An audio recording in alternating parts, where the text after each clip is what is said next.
ದಂಪತಿಗಳಾದವರು ವಾರಕ್ಕೊಮ್ಮೆ ಇದು ಮಾಡಲೇಬೇಕು.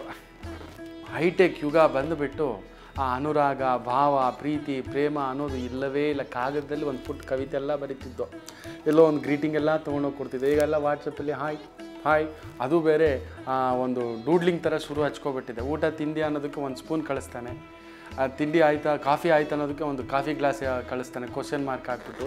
ಆ ರೀತಿ ಬಂದುಬಿಟ್ಟಿದ್ದಪ್ಪ ಕಾಲ.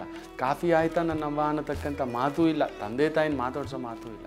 ನೋಡಿ, ನಮ್ಮ ಧರ್ಮಶಾಸ್ತ್ರ ಅದಕ್ಕೆ ದಂಪತಿಗಳು ಸದಾ ಅನುರಾಗವಾಗಿ ಇರಬೇಕು ಅಂತ ವಾರಕ್ಕೊಮ್ಮೆ ಆದರೂ ಇದನ್ನು ಮಾಡಲೇಬೇಕು ಅಂತ ಹೇಳ್ತಿದ್ರು. ಅನುರಾಗವಂತರಾಗಿ ಹತ್ರಕ್ಕೆ ತರ್ತಿತ್ತು, ಪ್ರೀತಿ ಹೆಚ್ಚಾಗ್ತಿತ್ತು, ಸುಖವಂತರಾಗಿರ್ತಿದ್ರು. ಅನಾರೋಗ್ಯ ಅನ್ನೋದು ಅವ್ರ ಹತ್ರಕ್ಕೆ ಬರ್ತಿರ್ಲಿಲ್ಲ. ಯಾರು ಸುಖಿ ದಂಪತಿಗಳು ಅವ್ರ ಹತ್ರ ಅನಾರೋಗ್ಯ ಬರೋಲ್ವಂತೆ. ಏನು ಮಾಡ್ಬೇಕು ಗೊತ್ತಾ? ವಾರಕ್ಕೊಮ್ಮೆ ಆದರೂ ತಾಂಬೂಲವನ್ನು ಸೇವಿಸಲೇಬೇಕು.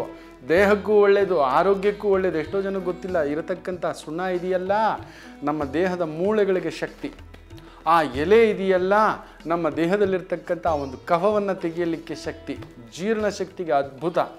ಆ ಅಡಿಕೆ ಅಗದಾಗ ಬರತಕ್ಕಂಥ ಒಂದು ರಸ ಇದೆಯಲ್ಲ ಅದೊಂದು ಥರ ಕಿಕ್ಕು. ಆ ಒಂದು ಮತ್ತನ್ನು ಏರಿಸ್ತಕ್ಕಂಥದ್ದು, ಒಳ್ಳೆ ನಿದ್ದೆ ಬರೆಸ್ತಕ್ಕಂಥದ್ದು, ಒಳ್ಳೆಯ ಒಂದು ದಾಂಪತ್ಯ ಸುಖಕ್ಕೆ ಅದೊಂದು ನಾಂದಿ. ಅಷ್ಟು ಒಂದು ವಿಶೇಷ. ಸೊ ಇನ್ಮೇಲೆ ನಿಮ್ಮ ದಾಂಪತ್ಯ ಸುಖ, ಗಂಡ ಹೆಂಡತಿ ಆನಂದವಾಗಿರಬೇಕು ಅಂದರೆ ವಾರಕ್ಕೊಮ್ಮೆ ಪಿಕ್ಚರ್ ತಪ್ಪಿಸಿದ್ರು ಈ ಒಂದು ತಾಂಬೂಲ ತಿನ್ನೋದು ಮರೆಯೋದಿಲ್ವಲ್ಲ. ಒಳ್ಳೆಯದಾಗಿ.